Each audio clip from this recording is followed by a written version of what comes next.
My brother ruined my life and even got my wife pregnant. Now he's begging for my help after our parents cut him off and left me a $3 million inheritance. I used to think betrayal was something that happened to other guys, like the kind of story you hear secondhand at a backyard cookout while someone flips burgers and shakes their head.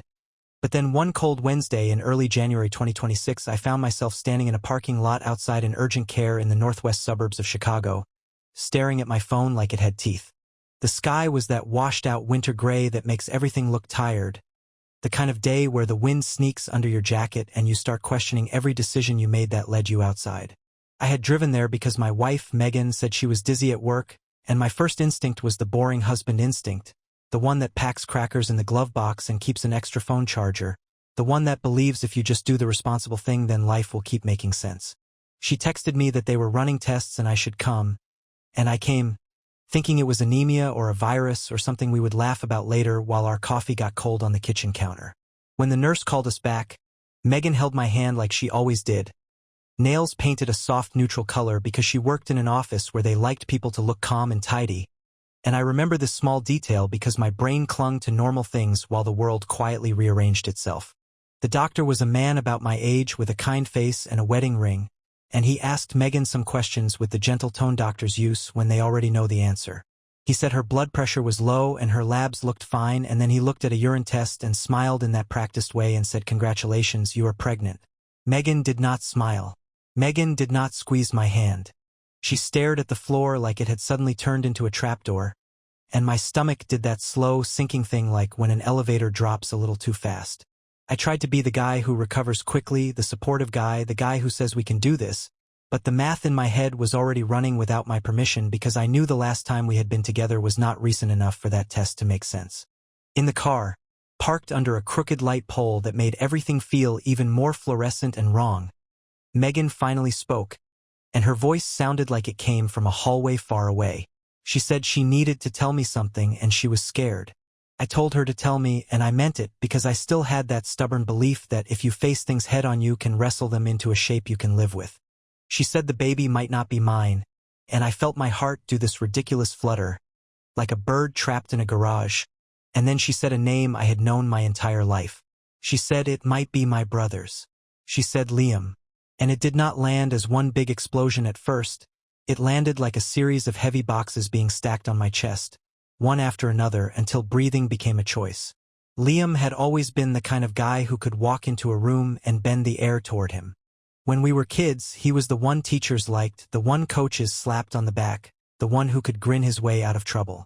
I was the older brother who did his homework and mowed lawns and tried not to make waves, and in our family that made me dependable, which is a nice word people use when they want you to carry things.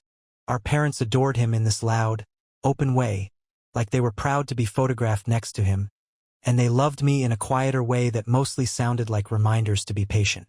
So when Megan told me Liam was the reason my life was about to split down the middle, part of me wanted to laugh, because of course it was him, and another part of me wanted to open the car door and run into the cold until my lungs burned enough to drown out what I was hearing. That same night, after Megan cried herself into a kind of exhausted silence on the couch, my phone lit up with a voicemail from my dad's number. I almost ignored it because I was already full of bad news, but something in me needed to hear a familiar voice, like maybe my father would say something that made the world steady again.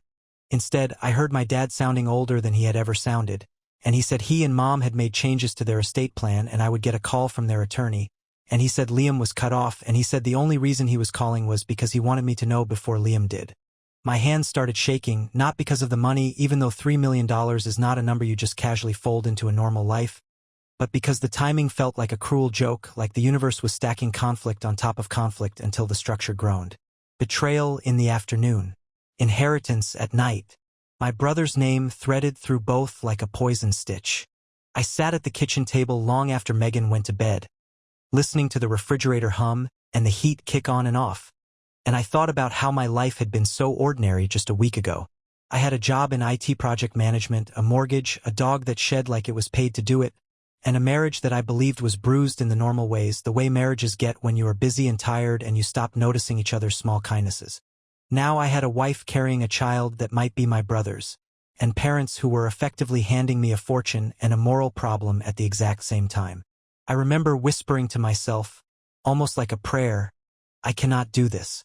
And then I realized I was going to have to do it anyway. The climactic moment of that first act, the moment that made it feel irreversible, came at about midnight when Megan padded into the kitchen in one of my old college sweatshirts, eyes swollen, and placed her phone on the table. She slid it toward me without a word. On the screen was a thread of messages between her and Liam, months of them, casual at first, then intimate, then reckless, and there was a photo of the two of them in a hotel mirror, his arm around her waist like he belonged there. I stared at it until the edges of the screen blurred, and then I looked at Megan and realized I did not recognize the woman I had married. Not in that moment. I felt something inside me go quiet and cold, like a door closing.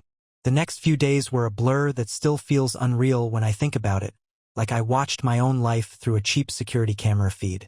Megan tried to talk, tried to explain that it started when Liam stayed with us last spring after he got fired again and needed a place to crash. Tried to tell me she felt lonely when I was working late and she was stressed and Liam was charming and it just happened, but all I could hear was the way she kept using soft words for sharp actions. I slept in the guest room, the one we had painted a pale blue because we talked about having kids someday, and I stared at the ceiling at night listening to her move around in our bedroom, the sound of drawers opening and closing like she was packing for a trip. I called in sick to work, which is something I almost never do, and my manager texted me to take the time I needed, and I wanted to laugh at that too because time was the one thing that could not fix any of this. I finally confronted Liam on a Saturday morning. Not because I was brave, but because I could not contain the pressure in my body anymore. I drove to his apartment in a newer complex near downtown, the kind with a gym and a lobby that smells like fake citrus, and I sat in my car for a full 10 minutes watching people carry groceries and coffee like their lives were intact. When he opened the door, he looked surprised. Then he looked wary. And then he put on that grin that had saved him since childhood. He said, "Hey, big brother." And I remember how much I hated the sound of it. I did not yell. I did not swing. I just asked him, in the flattest voice I have ever used, "How long?" His grin faltered and he tried to make it about Megan, about how she came on to him, about how he never meant for it to go this far, and that was the moment I understood something I had never fully accepted. Liam did not live in the same moral world as me. He lived in a world where consequences were for other people. When I told him Megan was pregnant, he went pale in a way I had never seen, and for a second I thought maybe there was a human being under the performance. He said it could be mine. He said we do not know. He said maybe it was a mistake. Then he got angry because Liam always got angry when he was cornered, and he started listing all the ways he thought I was smug and boring and judgmental, and he said Megan deserved someone exciting, and he said if she chose him it just proved what he always knew. I stood there, hands clenched, while he tried to make my pain into a competition he could win, and I realized that even in this moment, even with my marriage bleeding out on the floor, Liam wanted to feel superior. I left without hitting him, and I wish I could tell you that made me feel noble, but it did not, it just made me feel hollow. On the drive home, I got another call from my parents' attorney, and this time I answered. Her name was Denise Harper, and her voice had that calm, careful professionalism that makes you feel like your problems are paperwork. She told me my parents had updated their trust, that the assets totaled around $3 million, and that I was the primary beneficiary, and she said something about conditions and timing and signatures. I had to pull into a parking lot outside a grocery store because my hands started trembling on the steering wheel, not from excitement but from the sense that the universe was daring me to become someone I did not want to be. Money changes the temperature in a family, and my family was already on fire.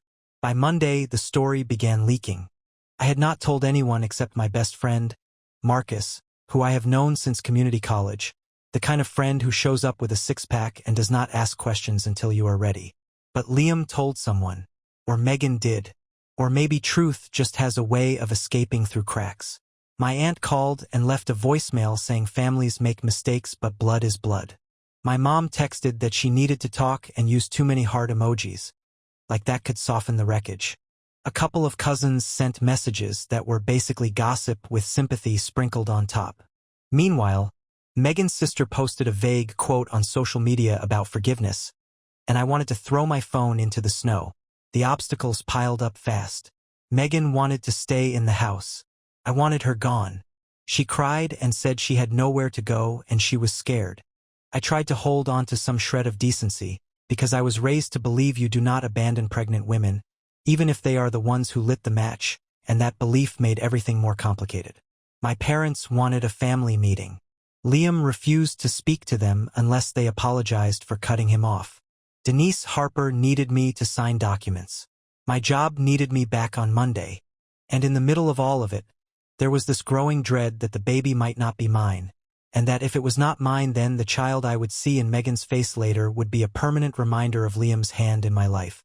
The climactic moment of this act came when my dad asked me to come over, and I did because despite everything I still had that old reflex to respond to my parents. Their house looked the same as it always did, tidy and warm, framed photos along the hallway, most of them featuring Liam smiling like a mascot. My mom tried to hug me and I stepped back, and her face crumpled like I had slapped her. We sat in their living room and they told me they had cut Liam off because they found out he had been borrowing money from them and lying about what it was for. And then my dad said he had also discovered Liam had been sleeping with Megan because my mom saw messages pop up on Liam's phone when he left it on the kitchen counter during Christmas. My dad said he felt sick. My mom said she prayed and prayed. Then my dad looked me straight in the eye and said, "We are ashamed we did not see what he was becoming, and we are sorry we put you in the position of always being the responsible one." It was the closest thing to an apology I had ever gotten for a lifetime of being the steady sibling. It should have felt good. Instead it felt like someone finally admitting the house was built crooked after the roof already fell in. Marcus became my anchor in a way I did not expect, and I mean that literally because there were nights when I felt like I was floating above my own life, watching it all happen without being able to touch it, and then Marcus would show up with a bag of takeout and sit on my couch and talk about normal things until my breathing slowed down.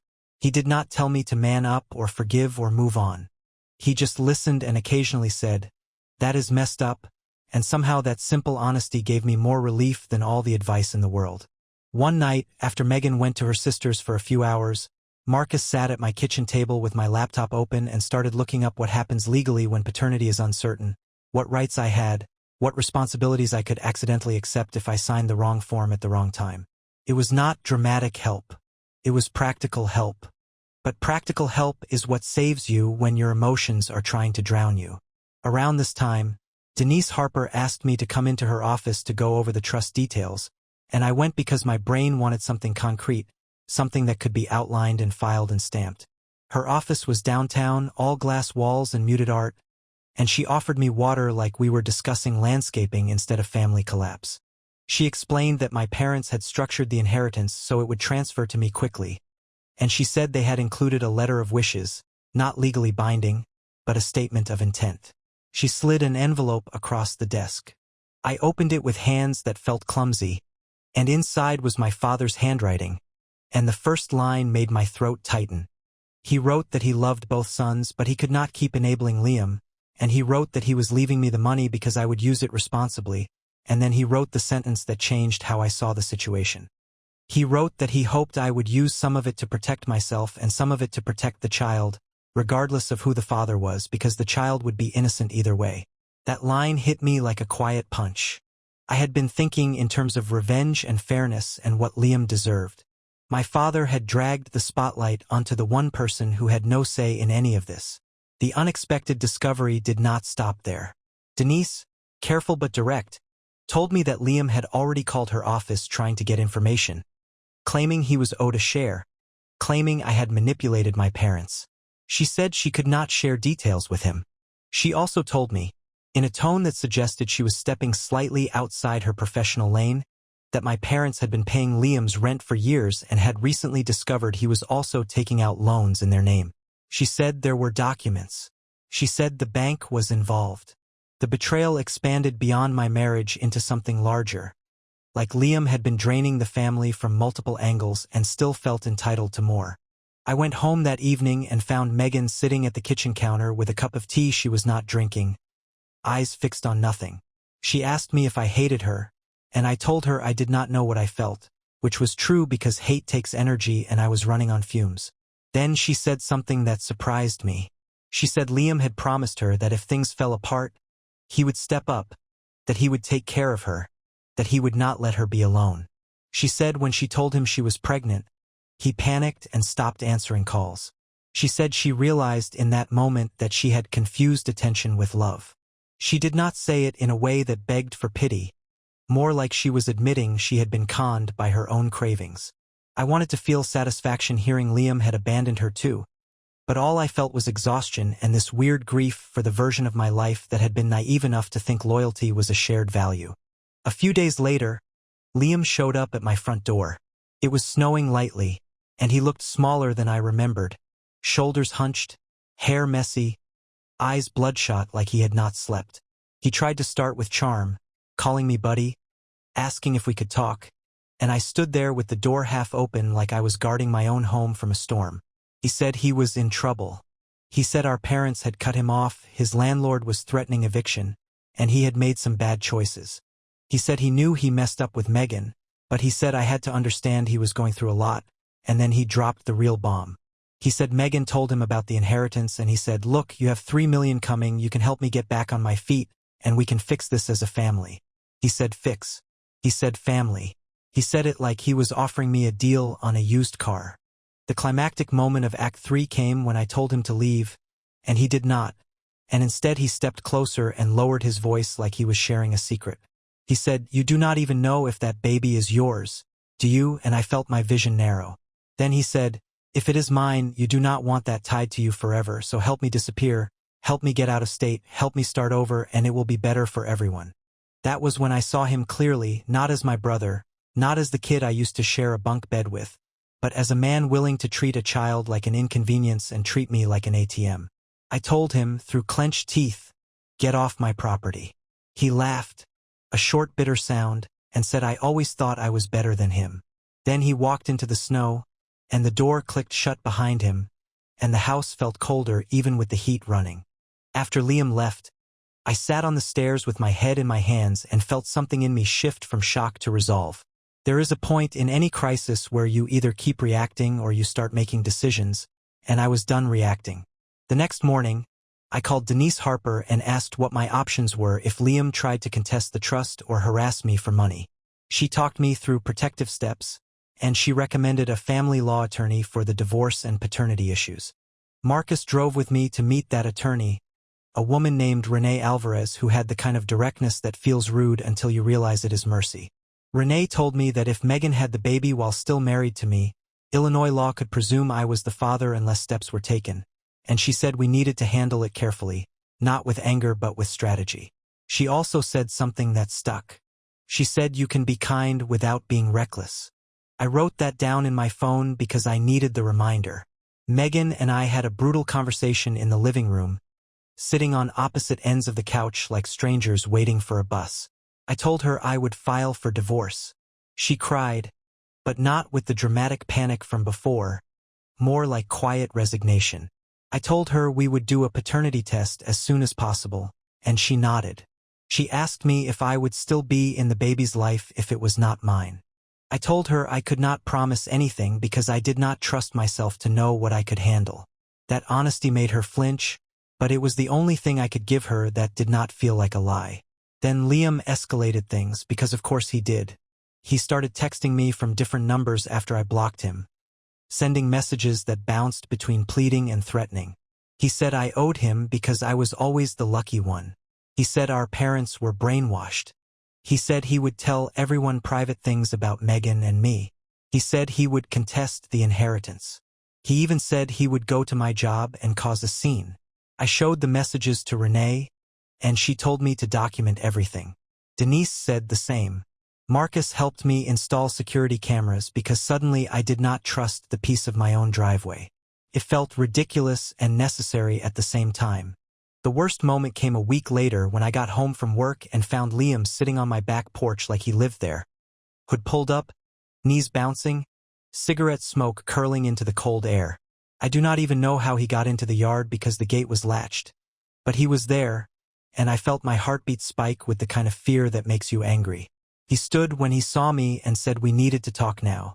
He said he had nowhere else to go. He said he was sorry. Then he said the sentence that made my skin go cold. He said, "If you do not help me, I will make sure you never see that kid again." And he smiled like he had found leverage.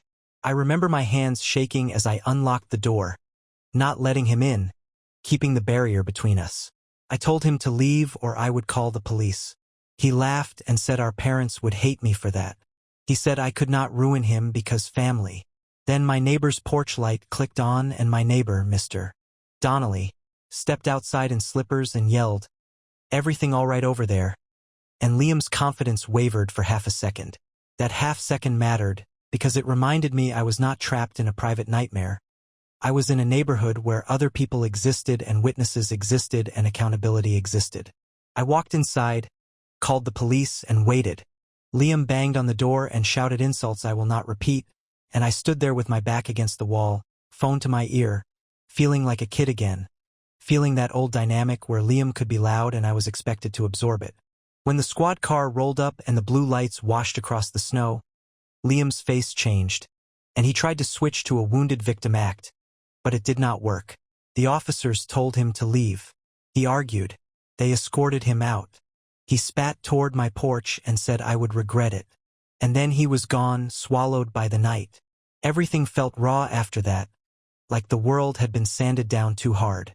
Megan heard about the police and accused me of trying to destroy Liam's life, and I snapped and told her he destroyed mine first, and then she cried and said she did not know who to believe anymore, and that made me laugh in a bitter way because belief was not the issue, it was reality. The next day, my mom called and begged me not to involve law enforcement, and I told her I would not let Liam intimidate me, and she sobbed and asked how we got here. I wanted to tell her we got here slowly, through 1,000 moments where Liam did something wrong and everyone shrugged, but I did not have the energy for the autopsy. The climactic moment of Act 4 happened in Denise Harper's office during the final signing for the trust transfer. The papers were thick, the language formal, and my hand felt heavy holding the pen. Denise asked if I had any questions, and my mind flashed to Liam's face on my porch, to Megan's swollen eyes, to my father's letter about the child being innocent, and I realized this money was not just money, it was power, and power reveals character. I signed. Then I told Denise I wanted to set aside a portion in a separate account that could become a trust for the baby, but only under conditions that protected me legally and did not give Liam access. And Denise looked at me for a moment like she was measuring whether my decision came from revenge or principle. Then she nodded and said we can structure that. In that moment, everything that seemed lost stopped being only loss. I was choosing how the story would go from here, even if the choices hurt. The paternity test took weeks that felt like months. Megan moved in with her sister, and the house became quiet in a way that made me feel both relieved and lonely, like the silence was a clean room after a disaster. I went back to work, did my meetings, answered emails, and smiled at coworkers who had no idea my personal life had turned into a crater. At night, I walked the dog through the snow and listened to the crunch under my boots, trying to convince my body it was still safe to exist. My parents started therapy, which I never thought I would say about them, and my dad told me he was trying to figure out how to love Liam without enabling him, and I did not have an answer because I was still trying to figure out how to carry my own anger without letting it become my identity. When the results finally came in, Renee Alvarez called me and asked if I was sitting down. I sat at the edge of my couch, the dog pressing his warm weight against my leg like he sensed something. Renee said the baby was not mine. For a second, I felt nothing, like my brain refused to translate the words into emotion. Then I felt everything at once, grief and relief and humiliation, and a strange sympathy for the unborn child who had just been assigned a father like Liam. I thanked Renee and hung up, and I stared at the wall for a long time, thinking about the years I spent trying to be the steady one, the decent one, the one who believed family meant something. I had lost a marriage, but I had also been freed from a lie, and that combination is hard to hold because it feels like you are grieving and exhaling in the same breath. Megan came over a few days later to talk, sitting at my dining table like a guest in a life she used to share. She looked smaller, not physically, but in the way people look when their illusions have died. She told me Liam had vanished, that he was not answering her calls, that he sent one text saying he could not do this and then disappeared. She asked me what she was supposed to do. I told her she needed a lawyer and a support system, and she needed to stop expecting the men around her to fix what they did not break. That sounded harsher than I meant, but it was true. She cried and asked if I would hate her forever. I told her I did not want to carry hate forever because it would attach me to this story in a way I did not deserve. I told her I would proceed with the divorce. I told her I hoped she stayed healthy. And then I surprised both of us by telling her I had set aside money for the baby in a trust that would be controlled by an independent trustee and could only be used for the child's medical care and education, and her face crumpled in a way that looked like gratitude colliding with shame. She asked why I would do that for Liam's child, and I told her because the baby did not choose any of this, and because I refused to let Liam's selfishness dictate my morals, and because my dad's letter was right even if it hurt. Megan nodded slowly like she was realizing kindness can exist without reconciliation. She asked if I would ever want to meet the child. I did not answer right away. Then I said maybe someday if it felt like it would help the child rather than reopen my wounds. That was the most honest answer I could give. Liam resurfaced in February, calling from an unknown number. I almost did not answer, but I did, partly because I wanted the story to stop being unfinished, and partly because I wanted to hear his voice and see what it did to me now. He sounded wrecked, like his charisma had finally run out of fuel. He said he was living in Indiana with a friend, doing cash jobs, and he said he messed up. He said he needed help, and then he said the thing I expected. He said I had the inheritance and he needed a loan. He said he wanted to make things right, but he said it like making things right meant I would bankroll his next attempt at adulthood. I told him no. I told him I would not give him money. I told him I would not be his safety net. Then I told him about the trust for the baby, and there was silence on the line so long I thought the call dropped. Finally he said, "You would do that," and his voice sounded almost angry, like my decency offended him. I told him the trust was not for him. I told him if he wanted to be a father, he could show up, get a job, be consistent, and stop blaming everyone else for his choices. I told him he could contact Megan through legal channels and do it the right way. He started crying, which is something I had never heard from him, and for a second I felt that old pull of wanting to rescue my brother just because he was my brother. Then I remembered him on my porch smiling while threatening me, and I stayed firm. I told him I hoped he got help. I told him I would not save him. Then I hung up. The resolution, if you can call it that, is not tidy, and maybe that is the point. I kept the house. I finalized the divorce. I used part of the inheritance to pay off my mortgage, which felt like taking a deep breath after years of shallow ones, and I used part of it to start a small scholarship at the community college I attended because I wanted at least one part of this money to turn into something clean. My parents and I rebuilt a relationship that is different now, quieter, more honest, with less pretending. Liam remains out there somewhere, a loose thread I cannot fully cut because he shares my blood, but blood does not give someone the right to harm you indefinitely. Here is the part that still messes with my head when I'm alone in the house and the heat kicks on and the dog sighs like he has lived 1,000 lifetimes. I did not win. Liam did not lose in some dramatic movie way. Megan did not transform into a new person overnight. My parents did not suddenly become perfect. What happened is smaller and harder. I drew a line and held it, even when it hurt, and I chose to protect a child who is not mine because I did not want my story to end with me becoming cruel just to prove I was wounded. But there is still a moral dilemma that keeps tapping on my shoulder like a question I cannot ignore.